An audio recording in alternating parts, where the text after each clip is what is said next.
أهلا بكم يا أهلي يا حبايبي يا إخواتي في مصر وبره مصر. يمكن الأيام دي صعبة ويمكن الوجع مال البيوت وكل واحد فينا عنده هم شايله، بس صدقوني طول ما احنا عايشين فيه أمل رغم القلق.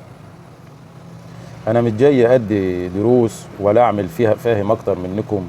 أنا واحد منكم شايف اللي انتوا شايفينه وحاسس باللي انتوا حاسين بيه، وبكلمكم من قلبي علشان نفسي تشوفوا النور وتصدقوا ان بكره ممكن يبقى احلى.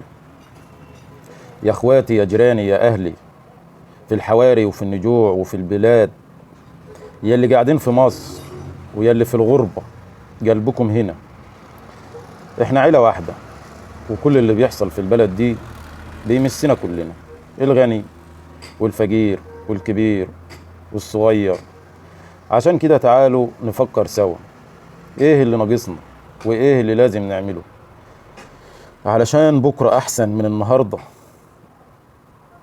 احنا في لحظة فارقة، لحظة لازم نراجع نفسنا، نسأل نفسنا هو احنا عايزين نعيش ازاي وعايزين ولادنا يعيشوا ازاي؟ ليه البرلمان مش رفاهية؟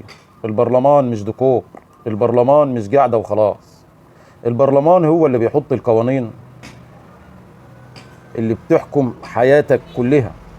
البرلمان هو اللي بيحط القوانين اللي بتحكم حياتك كلها، من رغيف العيش لحقك في العلاج لمدرسة ولادك للأسعار الكهرباء والمي، لكل تفصيلة في حياتك.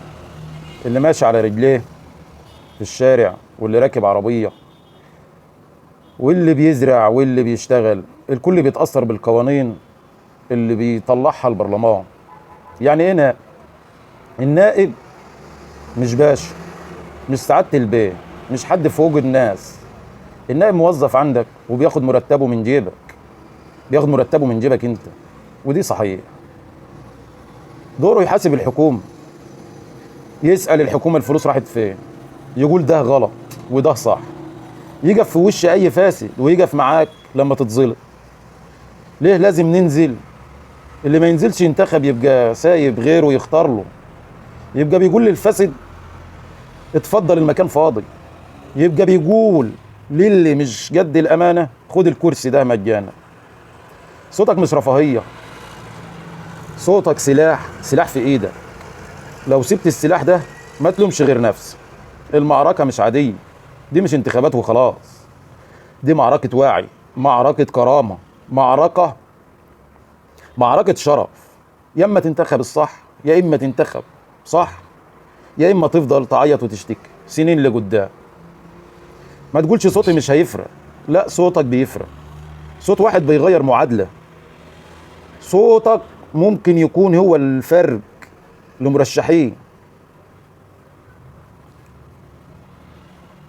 صوت واحد بيغير معادلة، وصوتك ممكن يكون هو الفرق للمرشحين اللي بيترشحوا وبيقدموا أنفسهم للناس. لو داخل البرلمان عشان نفسك أو عشان حصانة أو عشان منصب، اوعى، الناس مش هتسامح. والكرسي ده مش واجهة، الكرسي دي نار. نار لو ما شلتهاش بأمانة تحرجك.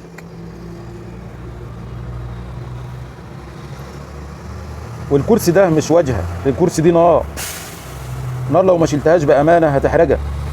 لكن لو داخل علشان بلدك وعلشان الغلابة بجد وعلشان ولاد البلد، الناس هتتفق.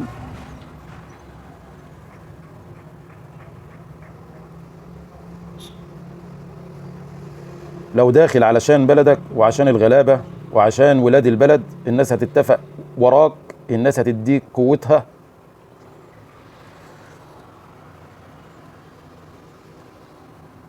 الناس هتديك قوتها. يا أحبابي، مصر مش هتتبنى بالحكومة بس ولا بالرئيس بس، مصر هتتبنى بينا كلنا، بشعب واعي، برلمان قوي، باختيارات نظيفة، بضمير صاحي. يوم الانتخابات ده مش يوم عادي، ده يوم عرس حقيقي.